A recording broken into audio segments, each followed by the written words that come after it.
Welcome, my dear viewers. Thank you for being with my channel and watching my videos. I'm telling you a story from my life. Watch this video to the end. You will understand what I'm telling you, so as not to miss my new videos. Do not forget to subscribe to the channel and leave your explanations in the comments. Then let's go.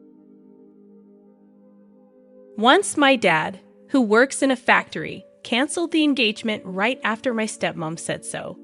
She, being quite mean, threw tea on my dad's face while laughing like crazy. Surprisingly, my stepdad didn't scold her. The tea stain spread on the suit my dad had specially cleaned for the occasion. But luckily, the tea was just lukewarm, so no burns. I handed a napkin to my dad, and Tom, panicking, tried to clean the suit. Despite worrying about injuries, Tom couldn't help but laugh at his parents' behavior. During this chaos, my dad, without saying anything, stood up straight, pointed at them, and declared he would ruin their company. In a voice I'd never heard before, he took my hand, and we left the chaotic scene behind. Tom apologized to my dad and quickly followed us, but my dad gravely said there's no need. I'm Yvonne Warner, a 26-year-old office worker with a bit of a family situation. My mom passed away when I was little, and my dad raised me alone. He worked at a factory, but never missed any of my school events. In college, I dated Tom, who was 2 years older. Tom was gentle and polite, but there was some conflict with his parents.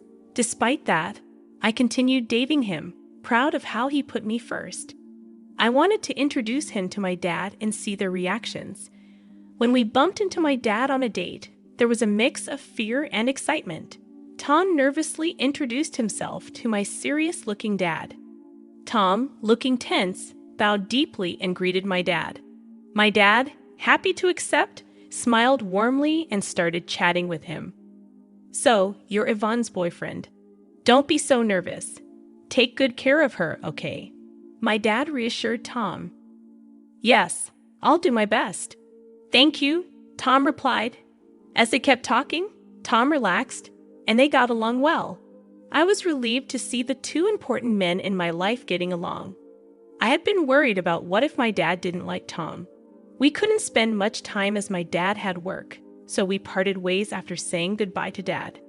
Turning back to Tom, who looked dazed, I asked if there were any problems. Suddenly, he got excited, asking, "That was really your dad, right?" Puzzled by his odd question, I answered without hesitation, "Yes, that's my dad." "Why? What's up?" Right. That's what I thought," Tom said, crossing his arms and deep in thought. I grew curious and asked him what he was pondering. His vague response left me unsettled, and he evaded any further questions. Even though he said he liked my dad, I started to worry. What if he actually didn't? It made me anxious. A few days later, Tom called me for an important talk. Nervous about our last meeting with my dad, I went to the meeting place, a cafe. Tom was already there, and I could see his gloomy face through the glass. My anxiety deepened, but I decided to act cheerful anyway. As I entered and informed him of our meeting, I approached him slowly. Tom, deeply sighing, was startled when I tapped him on the shoulder. "Well, Yvonne, you scared me," Tom said, holding his chest with wide eyes, taking a deep breath when he saw me. I was surprised by how startled Tom was. He seemed deeply troubled. Sitting across from a still gloomy Tom, I ordered from the waiter. My anxiety grew as Tom's face remained downcast. I really wanted him to pour out everything on his mind, so I spoke up. "Hey, Tom, what's bothering you so much? Is there something wrong about my dad?" When I asked this, Tom quickly looked up and immediately denied it. "Absolutely not. I actually respect your dad. It's just my. He trailed off and looked down again. I sighed. It seemed like I had to pry it out of him. I asked directly, "If you're worried about something, I want to know what's on your mind." Tom took a deep breath as if making up his mind and started to talk. "Actually, there's something I want to tell you about my parents. It's a bit of a long story, but I need you to hear it all." The story Tom told was quite shocking. According to him, His parents lack class and only judge people by their educational background and job. They've been horrible to him, constantly interfering in his life. When he introduced a girlfriend, they'd criticize her on the spot and send her away. The girls would end up breaking up with him in tears. That's why Tom wanted to marry me but was worried because of his parents. I told him there's no need to worry. We don't have to involve his parents in our marriage. Just bear with them during the wedding formalities. My dad seemed to like Tom, so what's the problem? I don't mind about that. It's okay.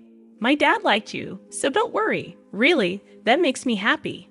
When I first met your dad, I was surprised how different he is from my own parents. I thought that if I married Ivan, I'd become the son of such a great man. But getting married means my parents become your parents too, and I couldn't decide. Tom brightened up when I said my dad liked him but soon sighed deeply. However, Tom seemed to have an idea and looked up, apologizing. When we go to meet my parents for our marriage, can we have your dad come too? I want them to see there are such respectable people around. It might not change them right away, but I hope it does. Okay, I'll talk to my dad about it, but I wish you had talked to me about this in a different way. Oh, sorry. I'll do it properly from now. Tom suddenly realized, hurriedly and properly proposing marriage to me. After receiving Tom's proposal, I quickly decided to talk to my father about it. Initially hesitant, my father agreed when Tom came to formally ask for my hand in marriage. Then Tom and I set a date to meet his parents. On the day of the visit, all dressed up, we stood at the front door of Tom's family home, meeting Tom's parents for the first time. After hearing such stories, I was understandably nervous. My father, trying to lighten the mood, laughed and encouraged us. No need to be so tense. Tom's parents are just a bit overly concerned. Be confident. Feeling reassured by my dad's pat on the back, my nerves eased slightly. As it was time, Tom rang the doorbell, but there was no sound. We even wondered if they were not home. In a slight panic, Tom rang again, but still, there was no response. Not wanting to make a bad impression in front of my father, Tom excused himself and went inside first. My father and I exchanged glances and waited silently for Tom. Soon, Tom came out looking flustered. Before I could ask what happened, Tom began making excuses with a forced smile. Sorry, there was a bit of a delay, but please wait. We'll be ready soon. And with that, he went back inside. My father sighed in exasperation, and I felt increasingly worried. Inside, this incident might even jeopardize our wedding plans. My father isn't short-tempered, but he dislikes dishonesty, so I couldn't help but consider the worst-case scenario. Lost in these thoughts, finally, Tom came out and awkwardly invited us in. Inside, his parents were waiting. But their demeanor was odd. His mother greeted us with a sly grin, while his father looked away disinterested. We were led to the living room, but the tea served was hastily prepared and lukewarm. Despite Tom's silence and the tense atmosphere, I decided to push through with the introduction. Tom, regaining his composure, introduced my parents, and at the same time, he introduced us as well. Feeling the warmth of Tom's thoughtful introduction of both my father and me equally, our hearts were filled with gratitude. However, his parents sneered at the introduction, and in the next moment, his mother's hand reached for a teacup. Factory working father, let's call off the engagement, she said. As soon as she said that, my mother-in-law splashed tea on my father. My father-in-law, who was smiling and giggling next to her, did not blame my mother-in-law for her actions. The stain on the suit my father had specially cleaned for this day spread quickly. Fortunately, the tea that was thrown at my dad was lukewarm and almost cold, so there was no worry about burns. Shocked, I offered my dad a handkerchief, while Tom panicked, wiping off my dad's suit. Tom, worried about injuries, got angry at his parents who only laughed in response. Meanwhile, my dad said nothing but stood up and pointed at them, saying, Then I'll ruin your company, speaking in a voice I'd never heard before. He took my hand, and we left the oak corner house behind us. Tom's voice scolded his parents, then quickly followed us. "Father, mother-in-law, I'm really sorry. I'll have my parents apologize later," Tom pleaded. "No need. We're done with them anyway," my dad said, gravely patting Tom's shoulder. We went back to our house with Tom, and my dad immediately changed clothes. During that time, Tom was earnestly apologizing outside my dad's room, and I could hear my dad's troubled voice occasionally. However, I was too shocked by what Tom's parents had done to pay attention. I knew they wouldn't be easy to get along with, but I didn't expect such behavior. I was furious that they insulted my dad.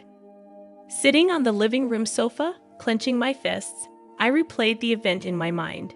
It wouldn't help the situation, but I couldn't help it. When my dad finished changing, he and Tom came into the living room. Tom immediately apologized to me, almost bowing down. "Yvonne, I'm really sorry. I never expected them to do such a thing, especially to insult your dad. I'm truly sorry. I did something terrible," Tom said, clearly knowing it wasn't something easily forgiven. His sincerity was evident as he didn't even ask for forgiveness. That meant I had to apologize to Tom as well. I took Tom's hand as he kneeled on the floor and apologized. "I'm sorry too. I should not have suggested it without knowing everything. I didn't expect things to turn out this way." Then I turned to my dad and apologized with all my heart. "Dad, I'm sorry this happened because of my thoughtless suggestion." My dad just looked down, troubled, and shrugged his shoulders. It was hard for him to say anything. None of us expected this outcome, but that meant my dad's threat was serious. I decided to ask him about it. "Dad, was what you said true? Are you really going to ruin their company?" To my question, my dad glanced at Tom and then nodded firmly. "Yes, it's true. I'm going to ruin their company. Their business was already struggling, so I've been thinking about what to do. This seems like a good opportunity to cut ties." My father's eyes revealed unwavering determination. He runs an industrial company, serving as both the factory manager and CEO of a renowned top-tier local enterprise. Initially, he started as a worker in this factory, giving up his dream of becoming a painter to raise me Al. After my mother passed away, he worked tirelessly at the well-paying local factory, and his hard work was recognized with several promotions. Eventually, he caught the attention of the former CEO, also the former factory manager, who chose my father to take over the company when he decided to retire. The company expanded its business, owning various subsidiaries, and one of these subsidiaries is managed by Tom's father, my father-in-law. We discovered this during our recent visit, though ideally, my father-in-law should have realized this. Unfortunately, due to Tom's mother's premature actions, his parents' prejudices prevented this from being clarified, leading to the current situation. My father mentioned that his company was facing some management difficulties, and he was pondering what to do, considering layoffs to improve management. However, he'd rather avoid that. It was a good opportunity to decide which parts to downsize, my father said with a troubled smile, clearly reluctant to lay off any of his employees.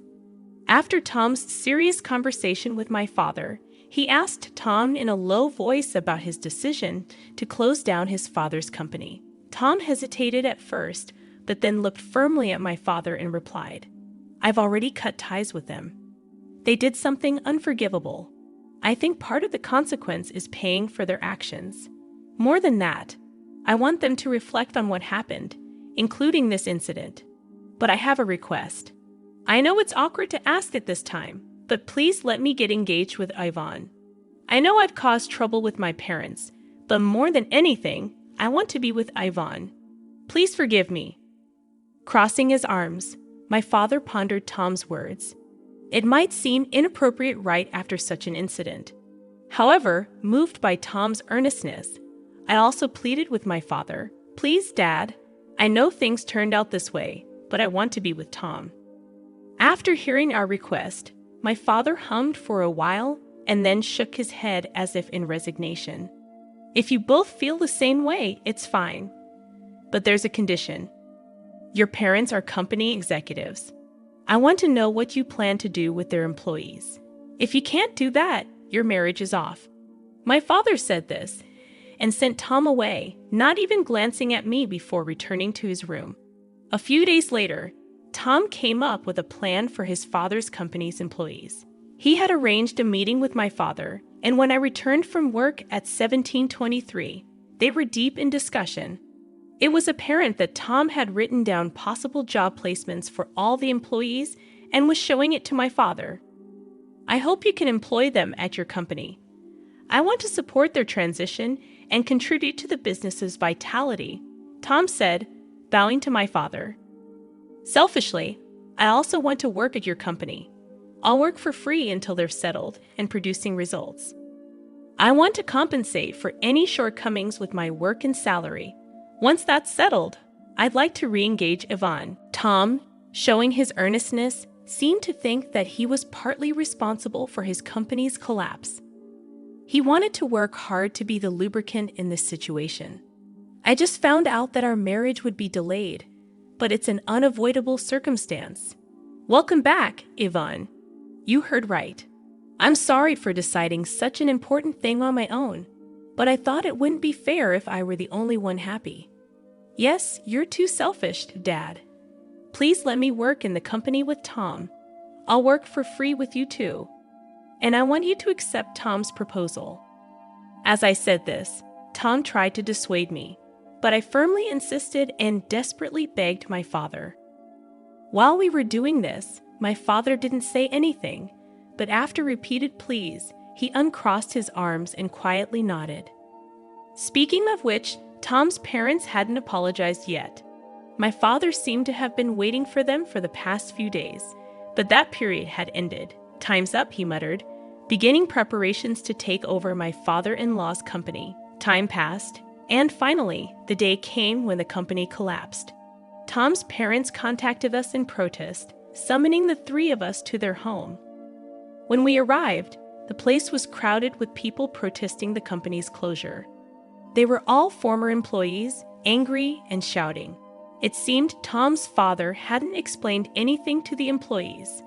By summoning us, it looked like his parents intended to shift their failure onto us. As soon as they saw us, they pointed and started accusing. Look there, that's the root of all evil. It's not me. They're the ones who ruined the company, not me. Yes, especially that woman. She seduced our son and ingratiated herself with her father. We are victims too, so stop complaining about it. Others also vocally criticized my father and me, attempting to deflect attention away from themselves. Despite the parents' unrestrained accusations, Tom, visibly upset, tried to calm the former employees. Please wait, everyone. Yes, my father's company collapsed, but it's because of those two also. I want to help all of you who suffered unfairly with job placements. Please listen to me. Gradually, the commotion subsided, and the former employees turned their attention to us. Tom then called out each person's name, announcing their new job placements. Realizing they were not abandoned, the employees breathed sighs of relief. After announcing every employee's placement, his parents started causing a scene. Hey, Tom, what about us? Why are you ignoring us? Yes, Tom, didn't we tell you we're victims too? Tell us our job placements. If you do, we might even forgive that man and allow your marriage to that woman. Ignoring his parents' outbursts, Tom began explaining how the company went bankrupt, revealing everything despite it being an embarrassing story caused by his own parents. Tom apologized for the inconvenience caused to all of them, and thanks to a kind-hearted CEO, their jobs were secure. Please calm your anger and let's start working again from scratch, Tom addressed the employees, turning to my father and deeply bowing. I really apologize for the inconvenience caused. Thank you for listening to my selfish request. I will work with all my heart and soul. The former employees, seeing Tom's sincerity, also bowed to my father. while his parents were the only ones to object. Don't be fooled. That man ruined the company, and that woman egged him on. Wake up to reality. You're struggling for jobs because the company was destroyed, right? Just because you're getting help doesn't mean you should lose sight of the truth. Despite the parents' desperate appeals, everyone had already heard the story from Tom.